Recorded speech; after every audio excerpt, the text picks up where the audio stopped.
I'm Jordan Hatfield, and this is Faster Film Critic. Today on the show, we discuss the vomit-inducing Terrifier 3 with Kolter and Chase Fugel.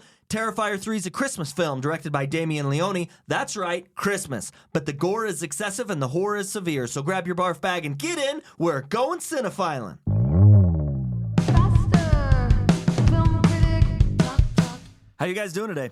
Great. Great. How are you guys doing? You guys excited to talk about a little video nasty? Oh, yeah. I think I'm a little messed up from that video nasty, but yeah, Terrifier 3, that man. was something. It was something. I don't know that I've recovered yet. Yeah. Oh, yeah. Yeah. Can't wait. Oh, the memories come flooding back. It's like PTSD kind of. Yeah. Well, I can't wait to hear what you sick weirdos think about this. Yeah, now, Kolter, I know that this film is also not playing in Wyoming. Again, hit up Centennial Theaters, give them some crap. I'm going to write a letter. Yeah, you have not seen this film, but you have seen the trailer, and you have seen parts of Terrifier 1 and 2. What are your expectations for this film? Oh, I'm expecting high art. But no, I did not get to see this. I have seen the first Terrifier in its entirety and enough of Terrifier 2 to get a sense, and loved it every minute. Did you? Did you really? Are you being sarcastic? Dude, I have a respect for, this was an independent filmmaker that had a unique vision, went out, did his thing. Financially, it was a pretty successful movie. And movies like this fall into one of a few camps. It's either people who, does this movie have a wide appeal? No, of course it doesn't. It's going to appeal to people who like seeing characters get their skin peeled off, chopped in half, Me. shot full of holes, have handfuls of mashed potatoes stuffed into gaping wounds in their face, and projectile diarrhea. Or it's for the morbidly curious, or those who, like I said, who appreciate kind of an independent take on traditional horror tropes. So there are some things here that I think are actually pretty admirable. But man, if you don't like gratuitous violence, this ain't gonna be for you. This film is really pushing the level of disgusting that's been portrayed in cinema. All right. Yeah. I mean, I couldn't even believe that they got away with this stuff in this movie. the whole franchise, it almost feels like it's a test of your ability to withstand the vile. Right? You hit play, and it's just a question of, how long can I take it? How long can I take it? How long can I take it? The whole franchise is that way. But there is something to say about Damien Leone really bootstrapped this whole franchise. Yeah. So he wrote a short called The Ninth Circle in 2008. It's an 11-minute short, and it depicts Art the Clown. And Art the Clown is a very, very small portion of this film, but it got a lot of positive feedback, and so he decided to create what is called Terrifier in 2011. That's a 20-minute short, and that really focuses on Art the Clown's nastiness. And it's in this short that we really start to see the disgusting, nasty, vile, horrid gore fest that Art the Clown leaves in his wake. That's really where that starts. That short was well received, and Damien Leone went on to fund his first full-length feature film, All Hallows Eve. This is the only place that I'm aware of that you can see his first two shorts, plus there's a third. All Hallows Eve is a collection of 3 short films. This, of course, went well, and he went on to fund Terrifier. Yes, it's the same name as his short film, but this is a full-length feature, different year, 2016. He paid roughly $35,000 to $55,000 for this film. So we're talking the lowest of budgets, right? Yeah. This is a low budget. Modern Evil Dead. A modern Evil Dead, absolutely. That's a good way to put it. Terrifier is the Evil Dead of today, for sure. I think that's right. Damien Leone not only directed the film, but he did all of the special effects and costume design because he couldn't afford it. Yeah. I mean, a budget of $35,000. However, that film went on to make over $400,000. Right. Wow. Yeah, on a $35,000 budget. That's a good investment right there. Right? So, boom. That spawned Terrifier 2 in 2022. This film had a little bigger budget, $250,000. We get a lot more Art the Clown, a lot more gore. This film made over $15 million. Wow. On a $250,000 budget. Very successful Good for film, him. right? Again, every film he's pushing the gore to the max. Yeah. So let me ask the question that I know many listeners are asking themselves right now. Why would you go see this film? Like, well, dude, it's like, morbid curiosity. I think people There's still a lot of craft in these movies. You have to edit them well so that they're somewhat believable. You either gravitate towards this stuff because you like seeing the creativity of the kills. You like to see what kind of gory, god-awful thing he's going to do to the next victim. And the effects are done surprisingly well. And like you said, pretty much the first movie he was doing all that stuff himself. And it's got to be kind of a mix of believability. You've got to be kind of makes you squirm while you watch it. And it's also, I hate to say this, or maybe you guys agree, but there's some scenes I watch people getting, diced up that they're just kind of funny to me. I find myself like laughing out loud.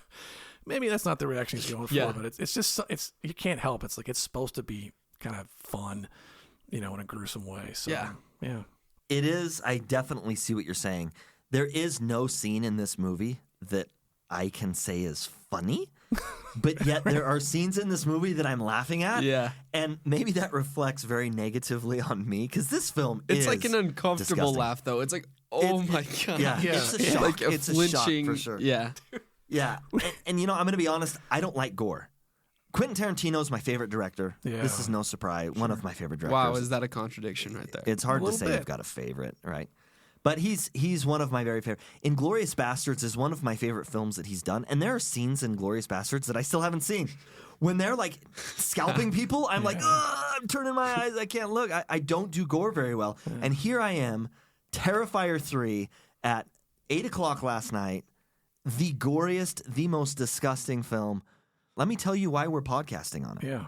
This is the highest grossing film of the weekend at $18 million. No kidding. Wow. So as gross and as disgusting and as horrific as this film is, it led the box office this week. I am not the only sicko on the planet. There's a lot of other sickos out there that love this franchise. By the way, The Wild Robot came in at number 2 this weekend, and Joker Folie à Deux came in at number 3. Yeah. So big dive. That's why we watched this movie. That's why we're talking about it. If my mother-in-law asked me, Jordan, did you see Terrifier 3? I'm going to say absolutely not. I will deny it.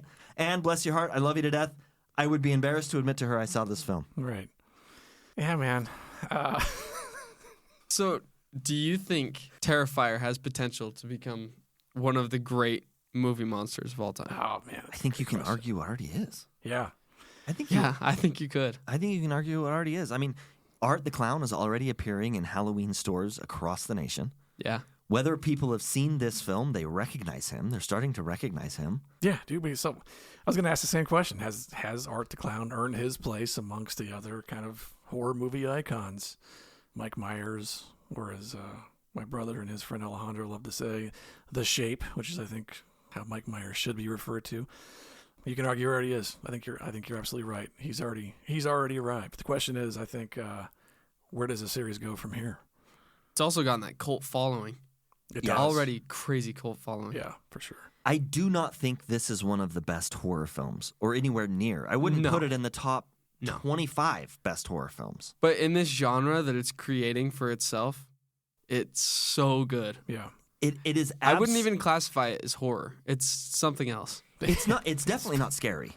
Yeah.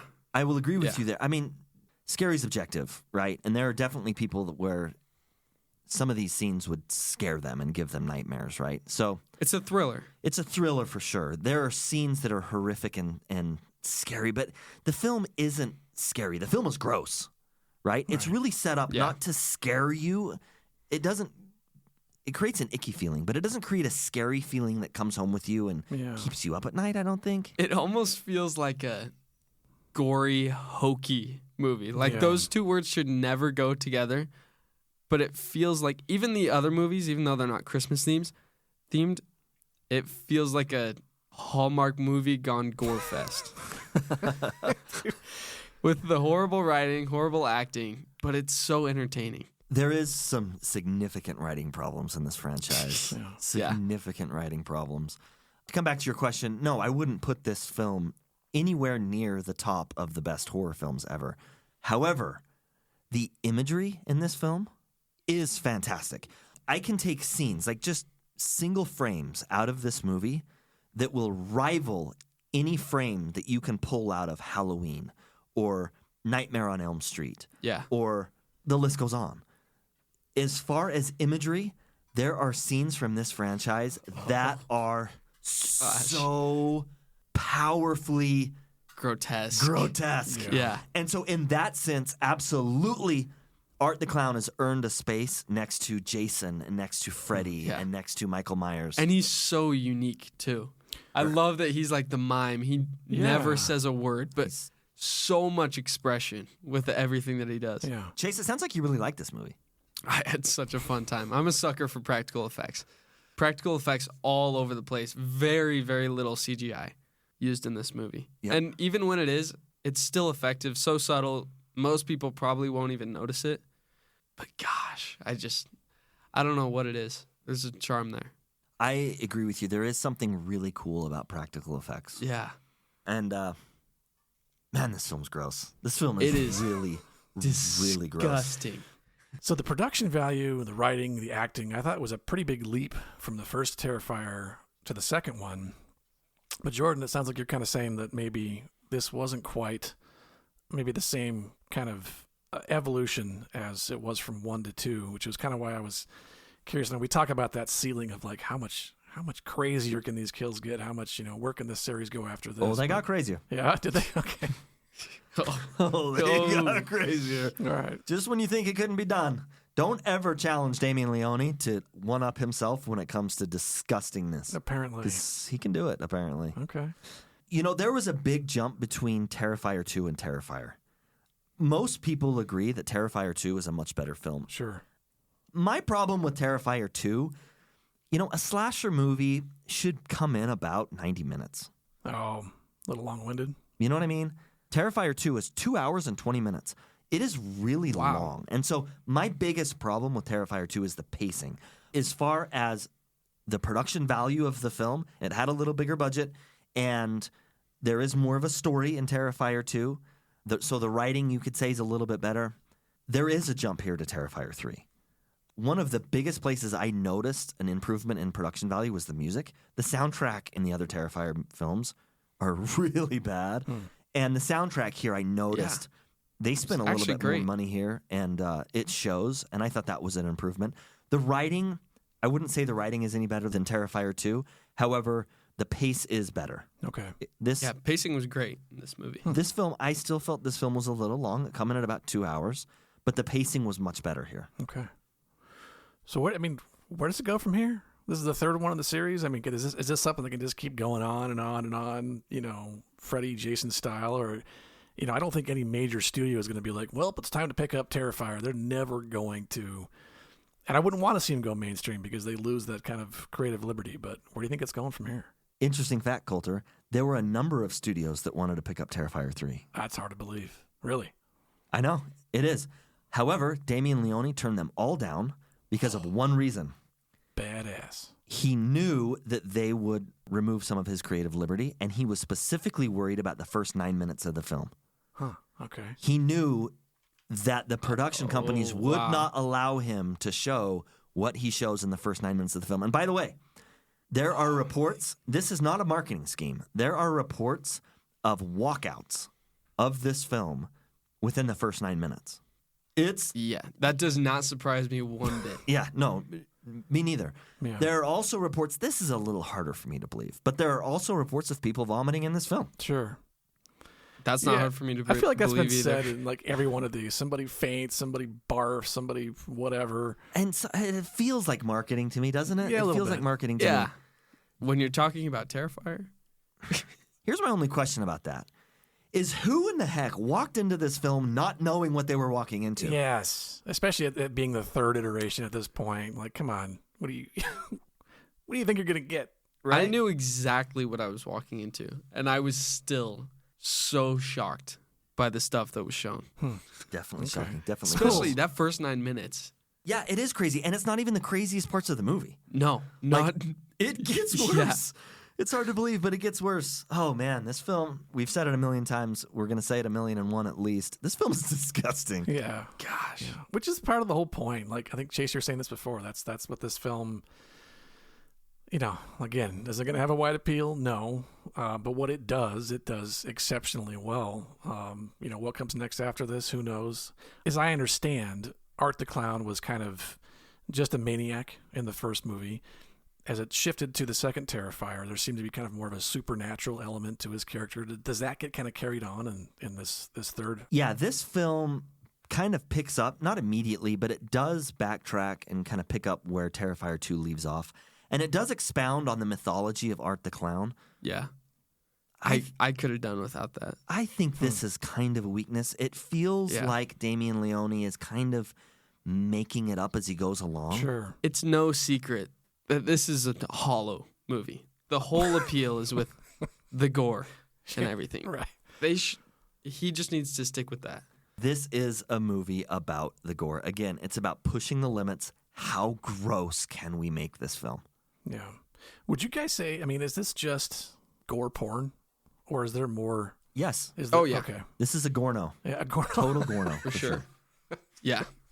All the way. 100%. There is no reason you watch this movie for any other reason than you like Gorno. Sure. Yeah. You do not watch this film and be like, oh, you know, I loved the acting in this. I really Like- identify with this character.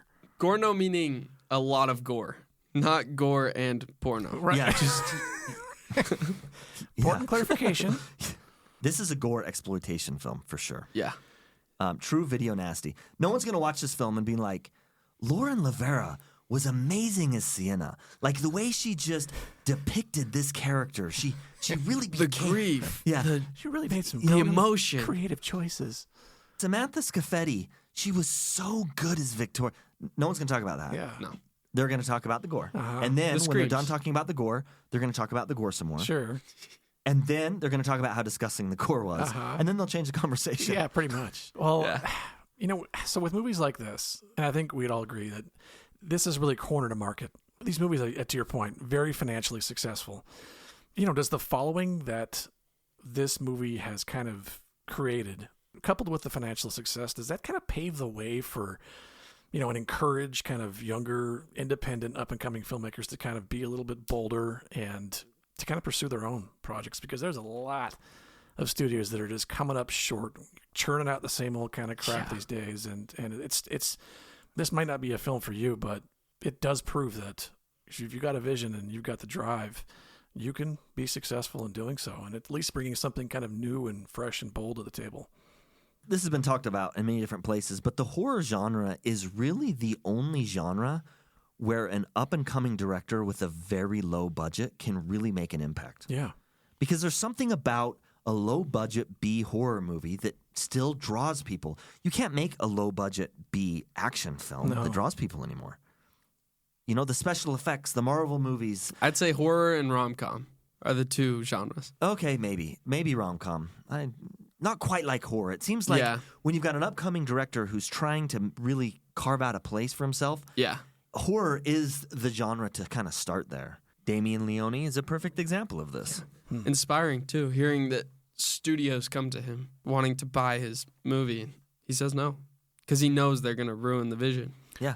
Yeah, They're gonna restrict his creativity. Well, the first thing they'll try to do is try to get him to make an Art the Clown origin story or Art Goes to Space. Well, that might not be so bad, but Art goes to space. Art goes to Hawaii. yeah. So we've highlighted the gore in this film, but there are a couple areas of this film where I do think they crossed a line. And it doesn't have to do with gore. It has to do with context. A couple scenes that I felt like, okay, guys, we're pushing it a little too much. Oh, yeah. There's a scene where Art the Clown puts a bomb in a package and blows up a mall Santa meet and greet and blows up everyone around him. And Oh, it's insane. it's insane and it's shocking. And I just thought, oh, okay, maybe that's a little too much. Not in gore, but in context. It just felt a little too much. It's never too much with Terrifier for me. Well, Terrifier is... he would agree with you. Art the Clown would definitely agree with you there. But there's one scene in particular that is burned into my skull. Yeah, don't mention it. It's too much. There is one other thing that I think is worth talking about here is, Chase, you mentioned earlier that Art the Clown is silent. He doesn't speak. At the end of this film, there's kind of a sidekick that appears. And this is Victoria Haynes, played by Samantha Scafetti. And she's kind of Art the Clown's sidekick. She's a kind of a demonic deformed victim of a prior Terrifier film.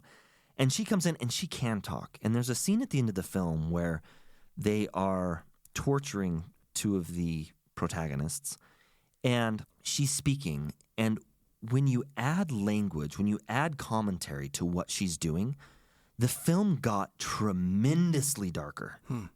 Tremendously darker. Like, it hit a degree of heaviness that isn't there in the other movies because Art is silent. Yeah. He hacks somebody up. It's a lot of gory. He's pointing and laughing, but it's inaudible, and there's no communication. And the writing isn't great. It's not trying to be anything. It's all in good fun. Like, really, it's crazy gore, but it's all in good fun. Right. But I see what you mean. When they add that dialogue, the dark dialogue to it, it takes it to a whole It level. adds weight to it, and it's not so fun anymore. I had fun in this film. Again, oh yeah, super gory, but I had a fun time in this film. If the franchise was as dark as this scene was, if Art the Clown could speak and his communication was that dark throughout all the, I don't know that I would sit through a whole film. It would be it would be hard. It would be part of the fun is you get the shocking laughter with your friends. It's like, oh my gosh, it really went there. I can't believe they just did that. Yeah. I don't know if Damien Leone had the foresight of making Art the Clown silent to achieve this singular purpose of keeping the mood relatively light. Yeah. But if he did, bravo, Damien Leone, because it really worked. I don't know if these films would work with dark, heavy commentary as we see in the end of Terrifier 3 with Victoria Hayes. Another critique I have about that final, the third act, when she's talking, it makes him feel like the sidekick. In the third act, it felt like he was a side character. And the movie's called Terrifier. No, you're right. Victoria kind of takes center stage, and she seems to be the driving force, a little bit more powerful. Because she can communicate the little bit of backstory they're trying to throw in there, which I think they should just do without. I think when Damien came up with this concept of Art the Clown, the actor changed from his kind of experimental short film to his feature film and utilized that actor's talents a little bit more effectively in kind of this miming thing. And half the fun is he's holding a scalpel in his hand. He's got a shit-eating grin, while he's doing it. And it gives you that kind of, it reminds you that it's supposed to be fun. A lot, the same way, the bad writing is kind of the old school trauma movies had that kind of feel to them. And is this series going to suffer from a law of diminishing returns? As you could probably come up with creative kills over and over and over again. And then while we're on that topic, I got to ask you guys, which kill grossed you out the most, and which did you think was the coolest? It's so hard to pick a favorite, but as Jordan was talking about the first 9 minutes earlier, the final kill in that scene is probably my favorite. And it's because of the way they tell it. They don't show it, but they tell it. And I love that part. I don't know that I could even say I had a favorite kill. All these kills are nasty. And they all induce the same reaction from me, which is to squirm and turn my head in disgust. I don't even know how to answer that question, Kolter. Okay. That's fair. I know I've got my favorites across the series, but having not seen this, I'm just was kind of dying to know. I've got favorites for sure. That's the morbid side of my curiosity coming to the surface there. Well, this is one you're just going to have to see. Okay. And I will. There is something I do think is worth pointing out. At the end of the film, Art the Clown gets on a bus, and there's a woman on a bus reading a book. And the name of the book is The Ninth Circle, and it's written by Rosemary Castavetti. The Ninth Circle was the original short by Damien Leone, where they very first depicted Art the Clown, and Rosemary Castavetti is a homage to Rosemary's Baby. Wow. Which I thought was really cool. That's awesome. Cool. I love it when they sneak little stuff in there like that for diehard fans. So let's rate it. What do you guys think? Scale of 1 to 5. Call me a psychopath. I give it 4 out of 5 stars. 4 out of 5 stars. Yeah. It's so conscious of what it is. It doesn't try to be anything else. Yeah. He had a goal, and gosh, he achieved it. I will agree with you there. The film knows what it is, and it does what it does. Doesn't try to be anything more. First of all, I cannot recommend this film to anyone. Like, if you want to put yourself to the test to see if you can handle this kind of monstrosity, do it, right? Go Yeah. check it out. Yeah. I cannot, in good conscience, recommend this film to anyone. Beware. Know what you're going into. This film is not for everybody. Right. But I would rate it 3 out of 5. I had a good time. I was in good company. Thank you, Chase, for going with me. I thought it was a good time if you're gross. Go check this film out. Or don't. If you're a fan of Terrifier or just love practical effects and horror, I would highly recommend watching John Carpenter's The Thing from 1982. It's an intense, thrilling, deeply intriguing horror film with some of the best practical effects you'll ever see. I promise you, you will not be disappointed. Thank you for listening to Faster Film Critic, and please join us next week when we discuss another horror sequel, Smile 2, directed by Parker Finn. You can also follow us on Letterboxd, Cinetrack, and Instagram. Email us at fasterfilmcritic@gmail.com. Hit us up if you have any questions, comments, feedback, or review requests, and please share this episode with your movie-loving friends.